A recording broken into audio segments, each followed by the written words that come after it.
오늘도 주일 아침 잘 오셨습니다. 우리 모두 일어나셔서 주를 위한 이곳에 찬양하며 하나님 앞에 예배드리겠습니다.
하나님이여, 지난 한 주간 삶도 주님의 은혜 없이 살 수 없었던 삶이었음을 고백합니다.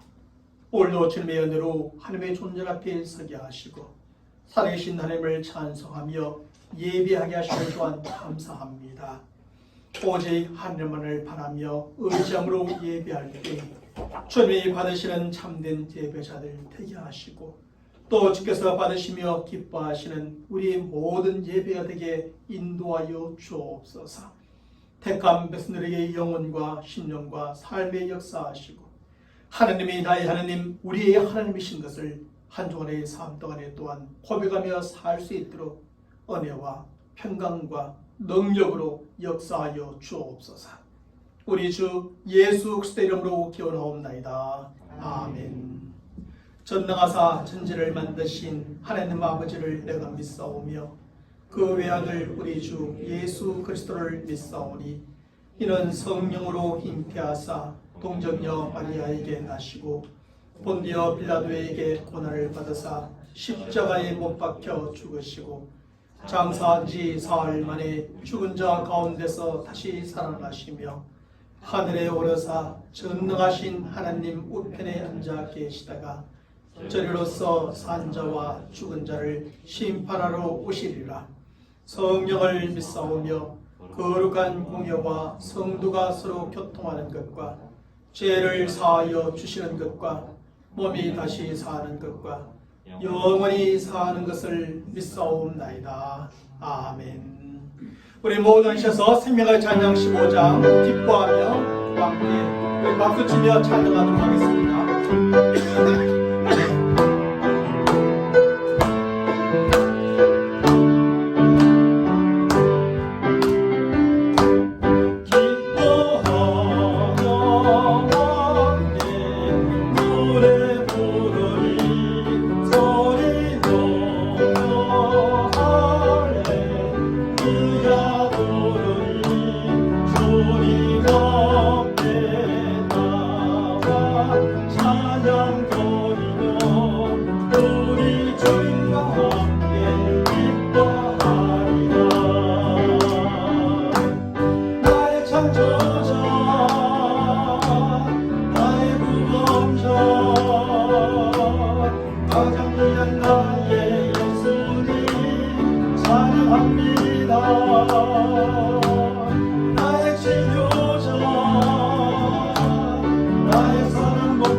함께 찬송가 288장, 289장 주 예수 내 맘에 들어와 찬양합니다.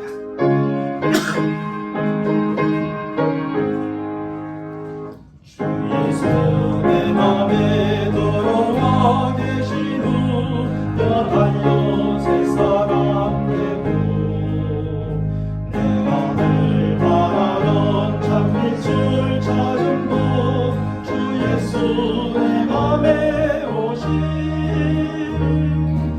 주 예수 내 맘에 오심 주 예수 내 맘에 오심 울던 내 맘에 기쁨이 넘치는 주 예수 내 맘에 오심 주 예수 내 맘에 들어와 계신 후 망령된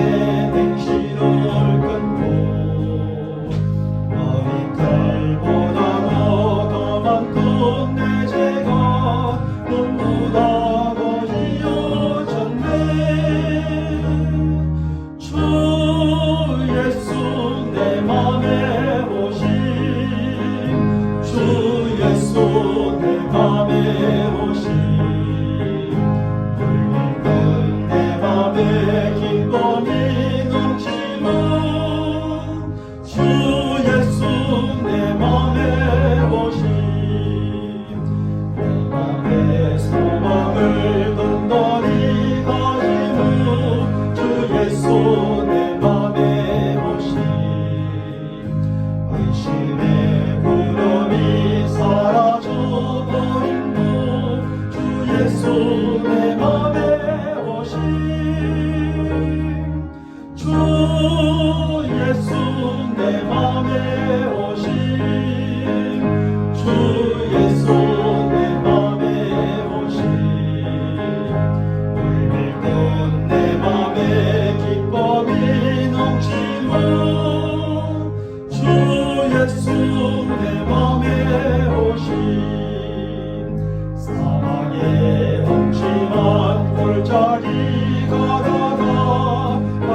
일단 내 맘에 기쁨이 넘치고 주 예수 내 맘에 오시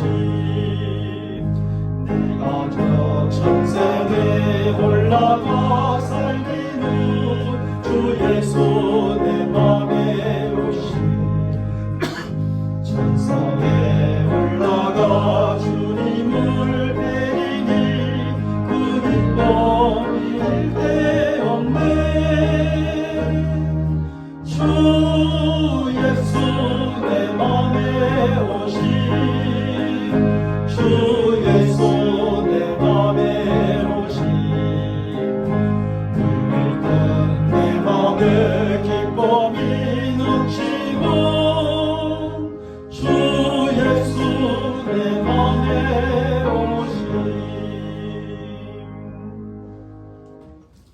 이 시간 하나님의 말씀 보겠습니다. 하나님의 말씀은 창세기 35장 1절로 15절까지 말씀이 되겠습니다. 제가 여러분들에게 9절로부터 15절까지 말씀을 봉독해 드립니다. 야곱이 받던 아람에서 돌아오매 하나님이 다시 야곱에게 나타나사 그에게 복을 주시고 하나님이 그에게 이르시되 내 이름이 야곱이지만은 내 이름을 다시는 야곱이라 부르지 않겠고 이스라엘이 내 이름이 되리라 하시고 그가 그의 이름을 이스라엘이라 부르시고 하나님이 그에게 이르시되 나는 전능한 하나님이라 생육하며 번성하라 한 백성과 백성들의 총회가 내게서 나오고 왕들이 내 허리에서 나오리라 내가 아브라함과 이삭에게 준 땅을 내게 주고 내가 내 후손에게도 그 땅을 주리라 하시고 하나님이 그와 말씀하시던 곳에서 그를 떠나 올라가시는지라 야곱이 하나님이 자기와 말씀하시던 곳에 기둥 곧 돌기둥을 세우고 그 위에 전전물을 붓고 또 그 위에 기름을 붓고 하나님이 자기와 말씀하시던 곳의 이름을 베들이라 불렀더라. 아멘. 사랑하는 성도 여러분, 이탈리아의 유명한 화가요 조각가인 미켈란젤로에 대한 이야기입니다. 미켈란젤로가 살고 있는 마을에게는 큰 돌이 하나 박혀 있었습니다.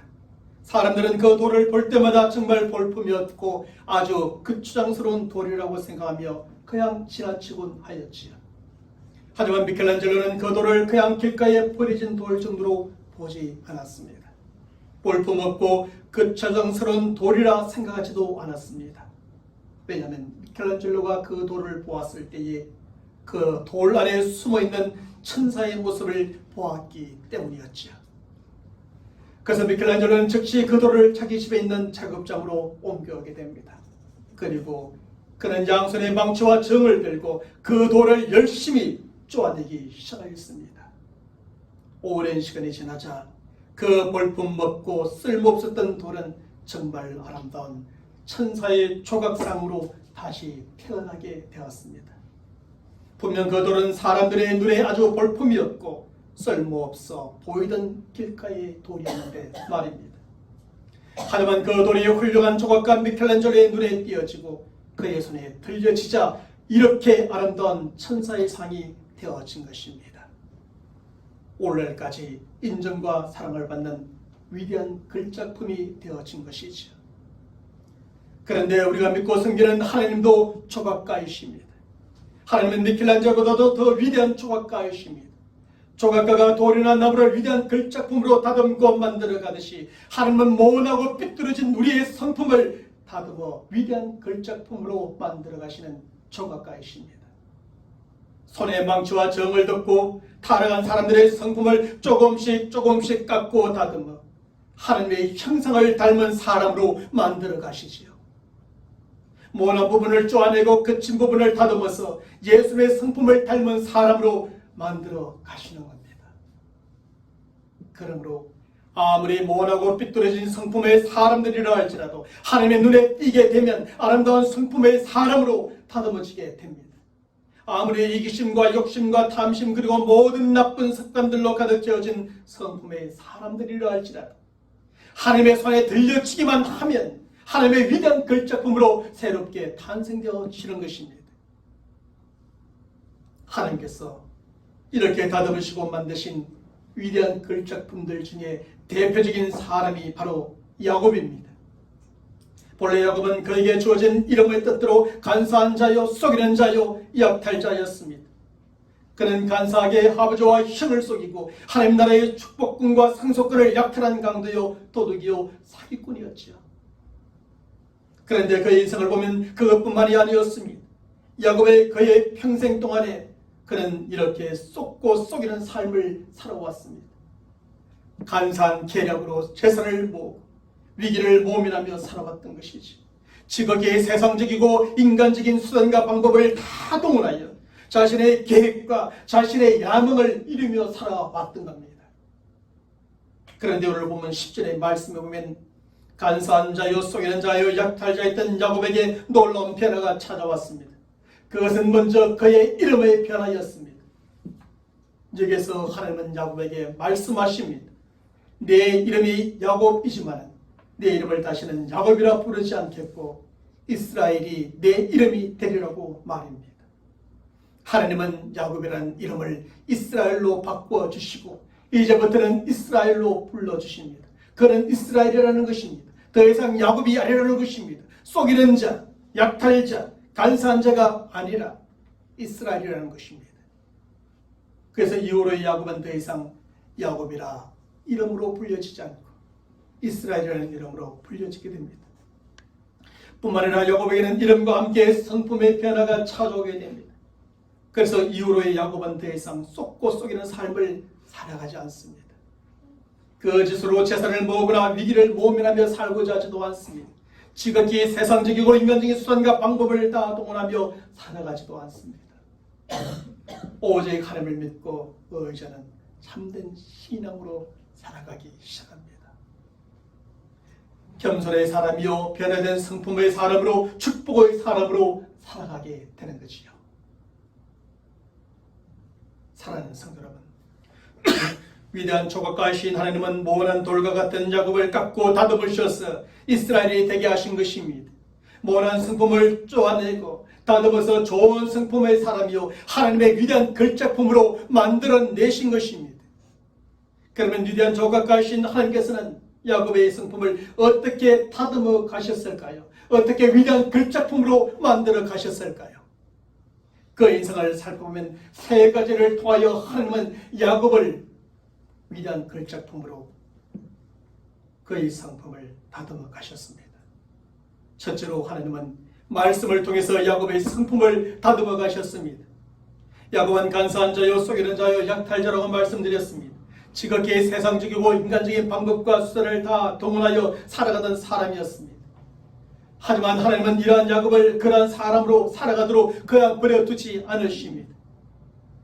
간사한 자요, 속이는 자의 약탈자인 저를 그냥 포기하지 않으십니다. 하나님은 끊임없이 야곱을 찾아오시고 그를 만나주시며 그에게 말씀해 주십니다. 왜 그렇게 하셨을까요? 왜 하나님께서는 야곱에게 특별히 이렇게 하셨을까요? 내 마음대로 살아보라고, 내 마음대로 해보라고 그냥 버려두지 않으시고 왜 이렇게 끊임없이 찾아오시고 만나주시고 말씀하셨을까요?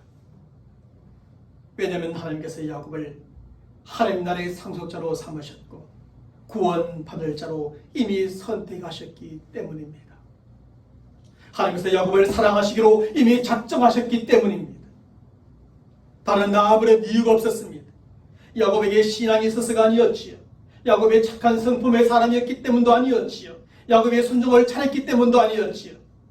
야곱은 오히려 불신앙의 사람이요 불순종의 사람이었습니다. 하지만 하나님께서 그를 하나님 나라의 상속자로 택한 사람이었기에 그를 찾아오시고 또 찾아오십니다.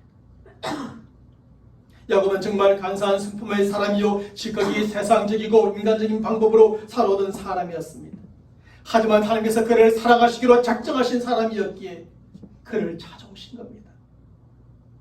그리고 야곱에게 끊임없이 말씀하시고 또 말씀하심으로 그의 신앙과 성품을 다듬어 가십니다. 때로는 위로와 격려의 말씀으로 야곱의 신앙과 성품을 다듬어 가셨고 때로는 책망의 말씀으로 때로는 약속과 소망의 말씀으로 야곱의 신앙과 성품을 다듬어 가시게 된 겁니다. 심지어는 고생을 하게 하시고 때로는 고통을 겪게 하시고 때로는 그의 환도뼈를 쳐가시면서까지 내 말에 순종하라고 그렇게 말씀하심으로 그 신앙과 성품을 하나님은 다듬어 가셨던 겁니다. 사랑하는 성도 여러분, 하나님의 말씀은 우리의 영혼을 풍성하게 살찌우는 영의 양식입니다. 그러므로 하나님의 말씀을 매일매일 밥을 먹듯이 영혼의 양식으로 삼고 날마다 하나님의 말씀을 먹고 섭취해야 합니다. 그래야 우리 영혼이 살게 됩니다. 우리 영혼이 살찌워지게 됩니다. 우리 영혼이 기름지게 되는 겁니다. 특별히 하나님의 말씀은 우리들의 성품을 아름답게 깎고 다듬어가는 좌우의 날이선 검입니다. 그래서 성경은 히브리서 4장 12절의 말씀에서 우리에게 이렇게 잘 가르쳐줍니다. 하나님의 말씀은 살았고 운동력이 있어 좌우의 날선 어떤 검보다 예리하여 혼과 영과 및 관절과 골수를 찔러 쪼개기까지 하며 또 마음의 생각과 뜻을 감찰한다고 말입니다. 하나님은 이러한 말씀을 통하여 우리의 마음과 우리의 생각과 우리의 뜻 속에 숨어있는 모든 잘못된 것을 밝혀내시고 그것을 수술하여 내심으로 우리의 성품을 다듬어 가십니다. 그래서 존스 홉킨스 의과대학의 하워드 켈리 교수는 우리가 정직한 마음으로 성경을 읽으면 그의 본성도 변합니다.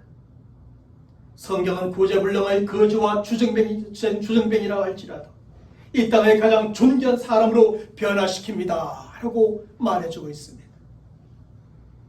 그렇습니다. 우리의 의지나 노력으로 모나고 거친 우리의 성품을 다듬어갈 수 없습니다.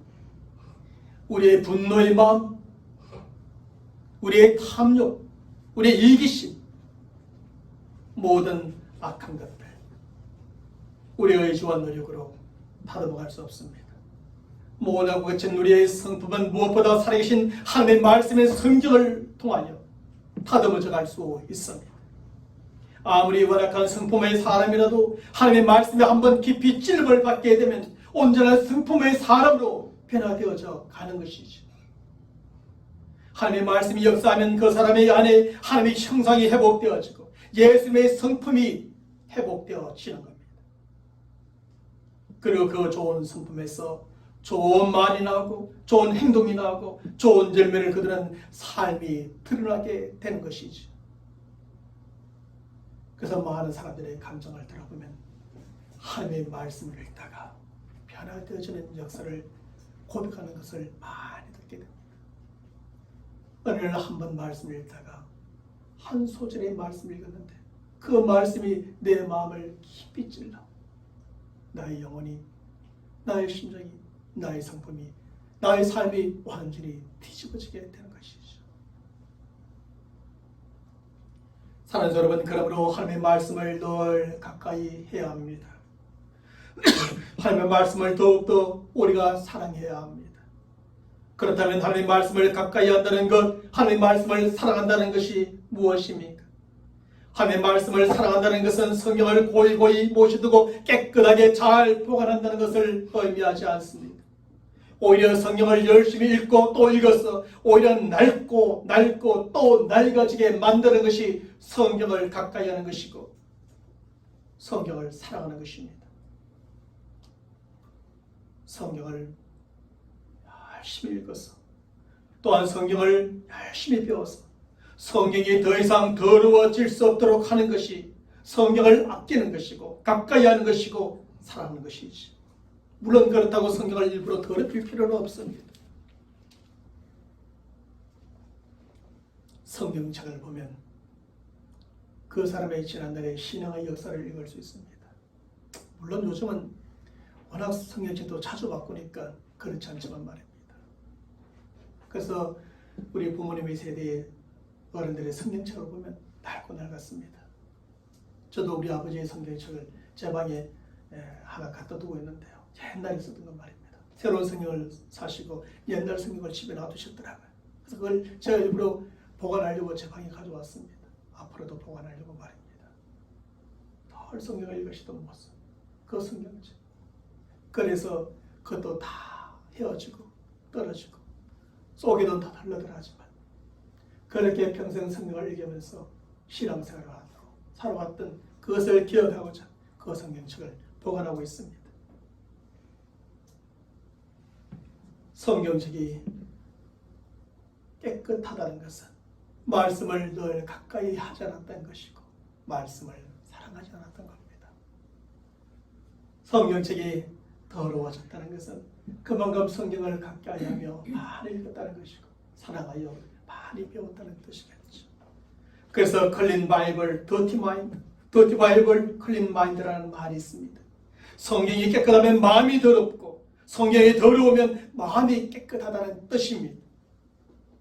우리의 신앙과 성품에 변하는 성경을 얼마나 많이 펼쳤으며 얼마나 읽었느냐에 달려있다는 뜻이겠지요.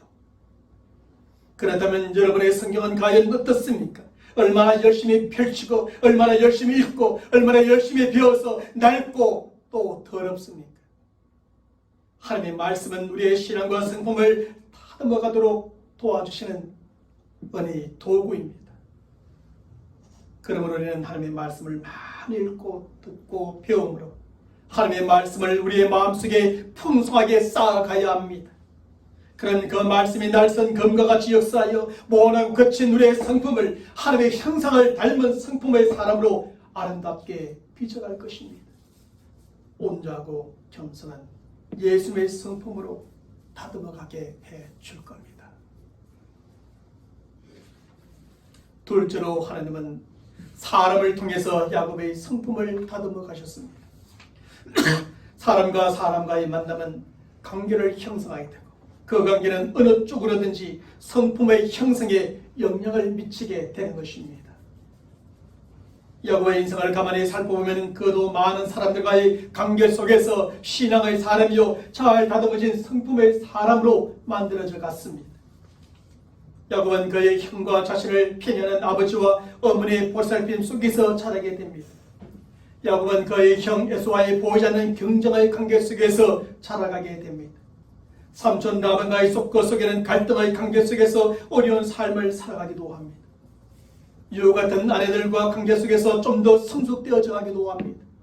토끼 같은 자녀들의 관계 속에서 저들을 키워가면서 더 순결해져 가게 됩니다.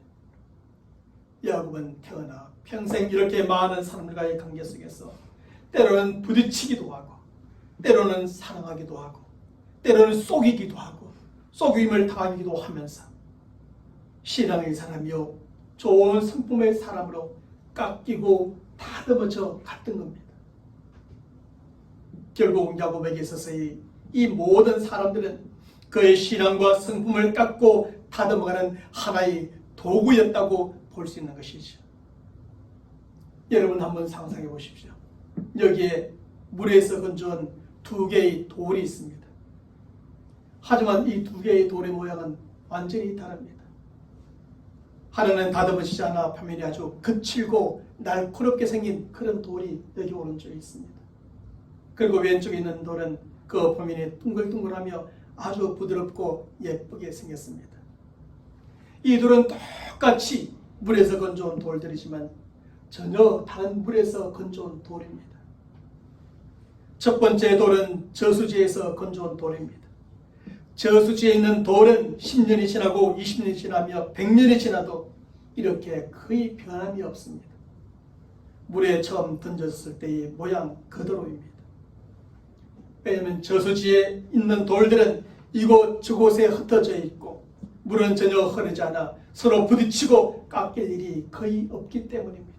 그래서 모나고 날카롭고 거친 모양을 계속 그대로 유지합니다. 하지만 두 번째 돌은 강가에서 건져온 돌입니다.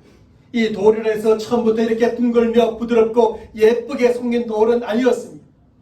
이 돌도 처음에는 거칠고 모난 부분이 많은 그런 돌이었지요. 하지만 강가에 있었기 때문에 많은 변화의 과정을 거치면서 이렇게 둥글게 부드럽게 예쁜 돌로 다듬어지게 된 것입니다. 왜 그렇습니까? 왜냐하면 강가에 있는 돌들은 흐르는 물과 함께 돌들이 함께 구르고 서로 부딪히게 되기 때문입니다. 그러면서 거칠고 모난 부분들이 조금씩 다듬어져 가면서 결국은 이렇게 부드럽고 예쁜 모양으로 다듬어지게 된 돌이 되어진 것이죠.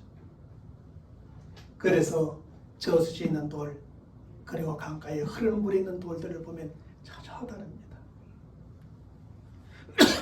사랑하는 여러분, 우리들의 성품도 마찬가지입니다. 우리의 성품도 아무런 변화도 부딪힘도 없는 저수지와 같은 곳에서는 결코 둥글며 부드럽게 예쁘게 다듬어질 수가 없습니다. 하지만 강가와 같이 거친 물살 속에서는 함께 구르고 부딪히면서 거칠고 원한 우리의 성품들이 부드럽게 둥글게 아름답게 예쁘게 조금씩 다듬어져 가게 되지요. 그래서 교회는 저수지와 같은 곳이 아니라 바로 강가와 같은 곳입니다. 별의별 사람들이 다 모이는 곳이 바로 교회입니다. 여러분들은 전혀 그렇지 않은 사람들 것처럼 앉아 계시지만 우리 각 사람은 다른 사람들을 볼 때 별의별 사람으로 보여집니다. 어떤 사람들은 성질이 급해서 기다리지 못하는데 어떤 사람은 너무나 느리기만 합니다. 또 어떤 사람들은 너무나 활발적이어서 화를 잘 내기도 하고 소리를 버럭버럭 지르기도 합니다. 그래서 함께 무슨 일을 하고 함께 신앙생활을 한다는 것이 결코 쉽지가 않습니다. 그래서 교회에 보면 간혹 어떤 분들은 이런 성격차 때문에 갈등을 일으키고 다투기도 하고 상처를 입기도 하는 것을 보게 됩니다. 그러다가 어떤 사람들은 나는 저런 사람과는 도저히 신앙생활을 함께 할 수 없어 라고 하며 그들을 피하거나 아니면 심할 때는 그 교회를 떠나기도 하는 것입니다. 하지만 그렇다 해서 사람을 서로 피해서는 안 되는 겁니다. 어디 간들 어느 교회에 있은들 어디나 어느 교회나 이런 사람들이 없을 것 같습니까? 다 있습니다. 그러므로 이런 사람들을 피하거나 이런 사람들 때문에 교회를 떠나서는 안 되죠. 그러다가 괜히 더 지독한 사람들을 만나게 되는 겁니다. 그런 말이 있지 않습니까? 쓰레기차 피하다가 똥차 만나게 되고 똥차 피하려다가 앰뷸런스 만나게 되고 앰뷸런스 피하려고 하다가 연구차를 만나게 된다는 말입니다. 내 마음에 들지 않는 사람, 내 성격과 맞지 않는 사람 때문에 화가 나고 상처를 받고 힘든 일이 생긴다고 그 사람을 피하거나 그 사람을 피하려 도망치면 다른 데 가서도 없을 것 같지만 똑같이 있다는 겁니다.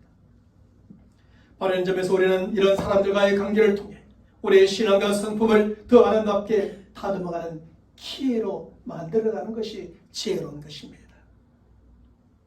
왜냐하면 바로 이것이 하나님께서 이 땅에 교회를 세워주신 목적이고 그 교회 안에서 우리가 함께 신앙생활을 하게 하는 목적이기 때문입니다. 예수 믿고 구원받은 사람들은 다 교회로 모이게 됩니다. 교회에 모여서 무엇합니까? 열심히 밥에 먹고 놀러 다니고 이런 것이 아니라 함께 모여서 성화의 과정을 거치는 겁니다. 함께 신앙생활하면서 끊임없는 변화의 과정을 거치는 것이죠. 그러면서 우리의 신앙도 우리의 성품도 다듬어져 가는 겁니다. 양복을 잘 차려입은 신사가 길을 가고 있었습니다. 길을 가던 중에 갑자기 위에서 흙먼지가 떨어져서 멋지게 차려입은 양복이 다 버리고 말았습니다. 공사 중인 건물 위에서 떨어진 먼지였기 때문입니다. 화가 난 신사는 위를 쳐다보며 한마디 해주고 싶었습니다. 그런데 바로 벽면 앞에 공사 중이라는 편말이 붙어 있고 그 밑에는 이런 글이 쓰여져 있습니다. 닿는데 불편을 끼쳐드려 대단히 죄송합니다. 현장 소장팩이라고 다 붙여 있습니다. 그 편말을 보고 신사는 그냥 지나칠 수밖에 없었습니다. 왜냐하면 공사 중에는 이러한 일들이 어렛것 있을 수 있기 때문이었던 거죠. 공사하는 곳에서 먼지 묻지 않을 수 없습니다. 공사하는 곳을 지나가다 보면 흙먼지들이 튈 수 있는 겁니다. 사랑하는 여러분, 우리 모두는 공사 중에 있는 성도들입니다. 아직 불완전한 사람들이죠. 하나님의 온전한 형상을 회복해 가는 과정 중에 있는 사람들입니다. 그것을 성화의 과정이라 말합니다. 예수 믿고 구원받아서 완전히 뒤집어져 확 달라지면 좋은데 그렇지 않습니다. 예수 믿고 구원받아도 옛날의 과거의 그 습관, 그 성품, 그 모습은 하루아침에 바뀌는 것이 아니라 조금씩 바뀌어가게 됩니다. 그 과정을 성화의 과정이라 말하지. 어떤 사람은 10년, 어떤 사람은 20년, 어떤 사람은 50년, 안진이 어떤 사람은 죽을 때까지 바뀌지 않는 사람도 있습니다. 죽어서야 끝나는 사람도 있어요. 분명한 사실은 한 소리를 땅 가운데 교회를 세우시고 우리로 그 교회 가운데 함께 신앙생활 하시게 하신 것은 우리 모두가 공사 중인 사람으로서 교회에서 아름답게 예쁘게 다듬어져 가기를 원해서인 겁니다. 그러므로 우리는 서로 마음에 좀 들지 않는다고 피하거나 떠나지 말고 서로 좀 더 이해하고 용납해 줄 줄 아는 성도들이 되어야 합니다. 우리는 서로 좀 더 참고 기다려주면서 신앙생활을 해나가는 성도들이 되어야 합니다. 언제까지요? 죽을 때까지. 당장 오늘 내가 기대한 만큼 변하지 않아도 10년이 지났음에도 내가 바랬던 만큼 변하지 않아도 죽을 때까지 참고 기다려주면서 신앙생활을 해나가는 겁니다. 그러다 보면 강가에 있는 돌들처럼 부드럽고 예쁜 둥근 성품의 사람들로 아름답게 우리 모두가 다듬어져 가게 될 줄로 믿습니다. 저도 다듬어져 가야 될 부분들이 많이 있고요. 여러분들도 다 마찬가지일 겁니다. 마지막 세 번째로 하나님은 고난을 통해서 야곱의 성품을 다듬어 가셨습니다. 하나님께서 우리의 성품을 다듬어 가시는 또 하나의 방법이 바로 고난입니다. 욥기 5장 7절의 말씀에서 인생은 고난을 위하여 난다니 불티가 위로 나름 같으니라고 말해줍니다. 다시 말하면 인생 자체가 고난을 목적으로 태어났다는 말입니다. 이 말은 그 모든 사람들에게 고난이 있다는 뜻이지요. 사실 고난의 종류와 정도의 차이만 있을 뿐 모든 사람의 인생 가운데는 고난이 찾아오게 됩니다. 어느 누구나 고난을 겪으며 살아가는 것이죠. 야곱의 인생도 예외가 아니었습니다. 야곱은 그 누구보다도 많은 고난을 겪었습니다. 그가 인생 말년에 그의 나이를 묻는 애굽 왕 바로에게 무엇이라고 대답하였습니까? 야곱은 창세기 47장 9절의 말씀에서 내 나그네 길의 세월이 130년이니이다. 나의 연세가 얼마 못되니 우리의 조상의 나그네 길의 세월에 미치지 못하나 험악한 세월을 버렸나이다 라고 고백해주고 있습니다. 조상들에 비하면 화려한 인생을 달렸는데 그 조상들의 삶의 모습과 나의 삶의 모습을 비교해보면 내 인생은 너무나 험악한 세월이었다는 겁니다. 여기서 야곱은 정말 부끄러운 인생의 이력서를 보여주고 있습니다. 야곱은 자신의 인생을 총정리하면서 지나온 세월들을 한마디로 정리하는데 험악한 세월이었다는 것이지요. 한평생을 돌아보면서 남긴 말이 겨우 험악한 세월이었음을 말하는 것이니 얼마나 부끄러운 인생의 이력입니까? 나는 과거의 지난 인생을 살펴보면서 너무나 행복했습니다. 너무나 감사했습니다. 너무나 즐거웠습니다. 너무나 의미 있었습니다. 그런 고백은 간대없고 그저 험악한 세월을 살았다고 고백하고 있는 겁니다. 사랑하는 성도 여러분, 저와 여러분들은 우리의 인생을 총정리하면서 이런 부끄러운 인생의 이력서를 남기지 않기를 바랍니다. 우리도 야곱처럼 험악한 세월을 보냈다고 인생을 정리하는 것이 아니라 행복한 세월을 보냈음을 고백하며 정리할 수 있는 저와 여러분의 삶이 되기를 주님의 이름으로 간절히 축원합니다. 그렇다면 야곱은 왜 부끄러운 인생의 이력서를 남겨야만 했을까요? 한마디로 그의 불신앙과 모나고 거친 그의 성품 때문이었죠. 다른 사람이 어떻게 해서 그렇게 된 것이 아닙니다. 다 자기 자신의 문제였습니다. 자신의 신앙의 문제였고 자신의 성품의 문제였죠. 신앙이 좋지 않으니 고난이 더 크게 다가올 수밖에 없고 성품이 모나고 거치니 여러 가지 어려움이 찾아올 수밖에 없었던 겁니다. 야곱은 불신앙의 사람이었습니다. 야곱은 간사한 사람이요 속이는 자의 약탈자였습니다. 그저 온갖 세상적이고 인간적인 수단과 방법으로 살아가는 사람이었습니다. 하지만 하나님은 하나님께서 하나님의 나라의 상속자요 사랑받을 자로 택하신 야곱을 그냥 그대로 버려둘 수가 없었던 겁니다.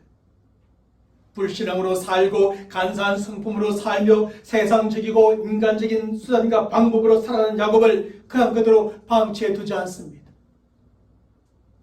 하나님은 야곱에게 수많은 고난을 심으로 야곱의 신앙과 성품을 다듬어 가십니다. 그렇게 하셔서 하나님의 사랑과 축복을 받을 만한 사람으로, 하나님 나라의 상속자로, 하나님의 축복권을 가진 자로 하나님은 만들어 가시는 거죠.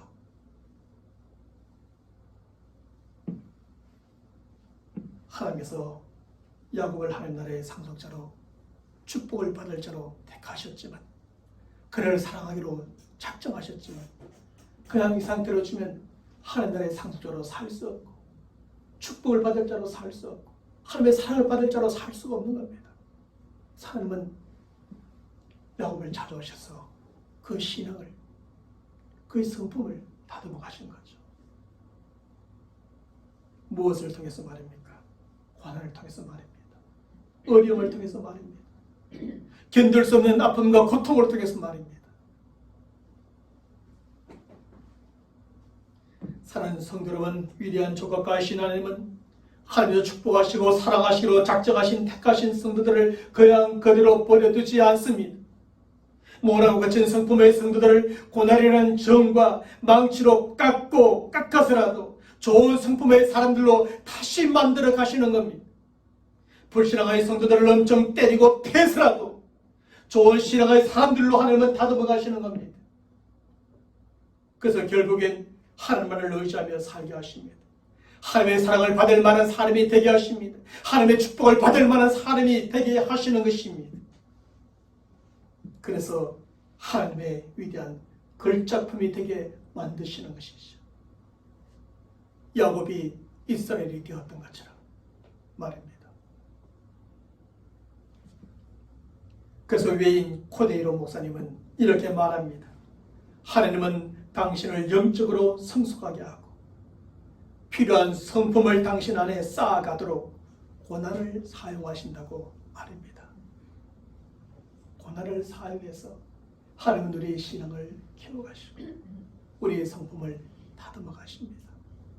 모나고 거친 저와 여러분의 성품을 말입니다. 위대한 조각가이신 하나님은 이처럼 고난을 통해서라도 하나님께서 축복하시기로 택하신 성도들을 좋은 신앙의 사람으로 만들어 가십니다.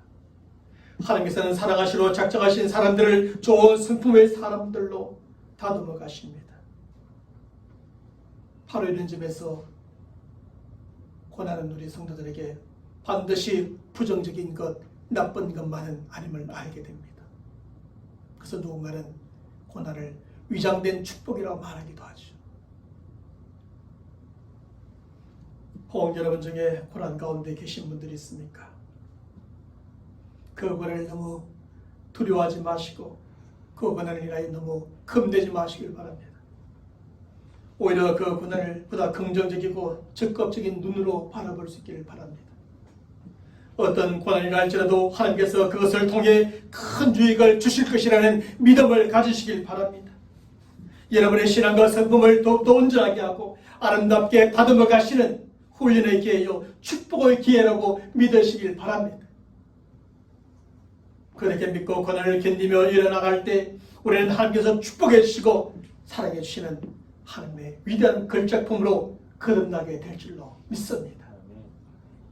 야곱이 이스라엘이 되었던 것처럼 지금 여러분이 미래의 그러한 하나님의 위대한 걸작품이 되어질 것입니다. 저나 여러분들이나 모두 아직 공사 중에 하나님의 위대한 걸작품으로 만들어져가는 과정 중에 있다는 사실을 기억하시고 서로를 대할 때 저분도 공사 중에 있구나.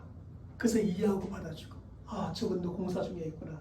이해하고 받아주고 나도 공사 중에 있으니 이해하고 받아주면서 함께 잘 다듬어가는 우리 모두가 되시기를 주님의 이름으로 다시 한번 간절히 축원합니다. 기도하겠습니다. 사랑하는 성도 여러분, 옛 격언에 갖고자 하는 곡식이 잘 되는 법은 없다고 하였습니다. 우리가 구원은 하나님의 은혜로 받지만 신앙과 성품은 값을 치르고 투자를 해야 온전하게 되고 아름답게 다듬어지게 되는 것입니다. 그것은 또한 하루아침에 한순간에 다듬어지고 만들어지는 것이 아니지요. 오랜 시간이 걸리게 됩니다. 어떤 사람은 10년, 어떤 사람은 30년, 어떤 사람은 50년, 어떤 사람은 평생이 걸리기도 하지요. 하지만 우리가 그 모든 과정을 잘 참고 견딤으로 나아갈 때 하나님의 형상을 회복할 자가 되고 예수님의 성품을 닮은 존귀한 성도들이 되어지는 겁니다. 하나님에 대한 걸작품으로 다듬어져 가는 것이지요. 우리 모두가 하나님 앞에서 그렇게 위대한 걸작품으로 다듬어져 간다는 사실을 기억하고 그런 성도로 서로 바라볼 수 있기를 바랍니다. 오 하나님이여, 한 번 사는 우리의 인생, 오늘 이 시간 위대한 조각가이신 하나님의 손에 맡겨드리오니 부끄러운 졸작품 인생이 아니라 위대한 걸작품 인생이 되게 하여 주시옵소서. 하나님의 사랑과 축복을 받을 만한 사람이 되게 하여 주옵시고 하나님 나라의 상속자로 그것을 얻고 누리며 살아갈 수 있도록 은혜를 베풀어 주옵소서. 예수님의 이름으로 간절히 기도옵나이다. 아멘. 우리 모두 일어나셔서 생명을 찬양 152장 위에 남은 경는 하나님으로 찬양합니다.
지금은 우리 주 예수 그리스도의 은혜와 하나님 아버지의 무한하신 사랑하심과 성령님의 교통하심과 충만하여 주심이 우리가 야곱과 같이 저수지에 있는 모나고 거친 돌에 불과한 사람이지만 하나님께서는 우리를 사랑하시기로 작정하셨기에 우리를 하나님의 택한 백성으로 삼으시기로 선택하셨기에 말씀을 통해 사람을 통해 그리고 고난을 통해 위대한 걸작품으로 만들어놨다는 사실을 믿고 하나님의 손에 모든 것을 맡기고자 하는 하나님의 택한 백성들의 머리 위에 저들의 간절한 기도의 제목과 한 주간 살아가는 삶의 모든 일들 가운데 지금부터 영원토록 함께 있을지어다. 아멘.